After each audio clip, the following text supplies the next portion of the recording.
Hello అండి. ఈరోజు మాత్రం అంటే ఎక్కువ హడావుడి లేకుండా మార్నింగ్ బ్రేక్ఫాస్ట్‌లా కానీ, ఈవినింగ్ స్నాక్స్‌లా కానీ ఇలా చేసుకోండి. చాలా బాగుంటుంది. చాలా సింపుల్ అండ్ ఈజీగా చేసుకోవచ్చు. టేస్ట్ మాత్రం అదిరిపోతుంది. ఒకసారి మీరు తప్పకుండా ఇలా ట్రై చేయండి. చాలా ఈజీగా చేసుకోవచ్చండి. తిన్నా కొద్దీ తినాలనిపిస్తుంది. పొట్ట మాత్రం లైట్‌గా ఉంటుంది. మరీ హెవీగా కాకుండా చాలా సింపుల్ అండ్ ఈజీగా చేసుకోవచ్చు. దీనికోసం మాత్రం ముందుగా ఇక్కడ మురుమరాలు తీసుకోండి. అంటే మా సైడ్ మాత్రం పేలాలు అంటారు, బొరు పేలాలు అంటారు, పేలాలు అంటారు. మీ సైడ్ ఏమంటారో కూడా కామెంట్ చేయండి. చూసారు కదండి, ఇలా మొత్తం అంటే తీసుకొని అంటే కొద్దిగా ఎక్కువగానే తీసుకోండి. మనం ఒక్కసారి కడుక్కునే వరకు అవి కొద్దిగానే అయిపోతాయి కదండి. అందుకని అంటే మీరు నానబెట్టుకున్నా పర్లేదు, అలాగనే వాటర్లో తీసి ఒకసారి పక్కకు పెట్టుకున్నా సరిపోద్దండి. ముందుగా దీనికోసం స్టవ్ వెలిగించి ఒక కడాయి తీసుకొని కొద్దిగా ఆయిల్ వేసుకొని పోపు వేసుకోండి. పోపు మరిగిన తర్వాత దీంట్లోనే ఎండుమిర్చి కూడా వేసుకోండి. అలాగే కొద్దిగా పల్లీలు కూడా వేసుకోండి. మీకు ఇష్టం ఉంటే పుట్నాలు కూడా వేసుకోవచ్చండి. చూసారు కదా, ఇలా మొత్తం ఆయిల్లోనే ఫ్రై చేసుకోండి. పల్లీలు మాత్రం మొత్తం అంటే బాగా వేగిన తర్వాతనే సన్నగా తరుక్కున్న పచ్చిమిర్చి ముక్కలు కూడా దీంట్లో వేసుకోండి. అలాగే ఆనియన్స్ కూడా వేసుకోండి. చాలా బాగుంటుందండి. చాలా సింపుల్ అండ్ ఈజీగా ఒక 5 నిమిషాల్లోనే చేసి పెట్టచ్చు. అంటే ఎప్పుడైనా పిల్లలు సడన్గా ఆకలిస్తుంది అన్నప్పుడు కూడా ఈజీగా చేసి పెట్టచ్చు. దీంట్లోనే సరిపడా సాల్ట్ వేసుకోండి. అలాగే సన్నగా తరుక్కున్న టమాటా ముక్కలు కూడా దీంట్లో వేసుకొని ఫ్రై చేసుకోండి. మొత్తం ఆయిల్లోనే ఫ్రై చేసుకోండి. వాటర్ మాత్రం అస్సలు వేయకండి. చూసారు కదండి, దీంట్లో వేసుకొని ఇవి కొద్దిగా ఫ్రై అయిన తర్వాత దీంట్లోనే సరిపడా పసుపు అలాగే కొద్దిగా కొత్తిమీర వేసుకోండి.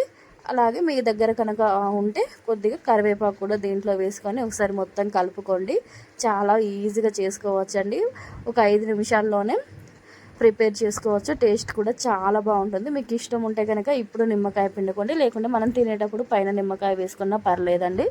చూసారు కదా, ఈ మొత్తం ఫ్రై అయిపోయిన తర్వాత మనం ముందుగానే నానబెట్టి ఉంచుకున్న పేలాలు కూడా దీంట్లో వేసుకొని ఒకసారి మొత్తం కలుపుకోండి. చూస్తున్నారు కదండి మీరు, ఇలా మొత్తంగా ఇలా కలుపుకోండి. అంటే మరీ హై ఫ్లేమ్లో పెట్టి మాత్రం అస్సలు ఫ్రై చేసుకోకండి. ఇవి వేసిందంటేనే సిమ్లో పెట్టుకొని ఇలా ఫ్రై చేసుకోండి. చాలా బాగుంటుందండి.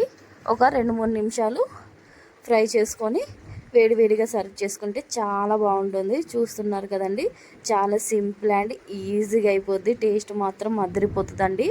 ఒకసారి మీరు ఇలా తప్పకుండా ట్రై చేయండి. చాలా సింపుల్ ప్రాసెస్. అండ్ నా ప్రాసెస్ కనుక మీకు నచ్చితే ప్లీజ్ అండి నా ఛానల్ని సబ్స్క్రైబ్ చేయండి. అలాగే లైక్ చేయండి, షేర్ చేయండి, కామెంట్ చేయండి. చాలా సింపుల్ రెసిపీస్ ఉంటాయండి. ఒకసారి నా ఛానల్లోకి వెళ్ళి చూడండి. నచ్చితేనే లైక్ చేసి సబ్స్క్రైబ్ చేసుకోండి. చూసారు కదండి, చాలా ఈజీగా సింపుల్గా చేసుకోవచ్చు. సిమ్లో పెట్టి ఒక 3 నిమిషాలు ఇలా ఫ్రై చేసుకొని వేడివేడిగా సర్వ్ చేసుకుంటే చాలా బాగుంటుంది. మీకు చూస్తూనే తినాలనిపిస్తుంది కదండి. ఒకసారి మీరు ఇలా ట్రై చేయండి, పక్కా నచ్చుతుంది. చూసారు కదా, చాలా బాగుంటుంది. చాలా సింపుల్ అండ్ ఈజీగా చేసుకోవచ్చు.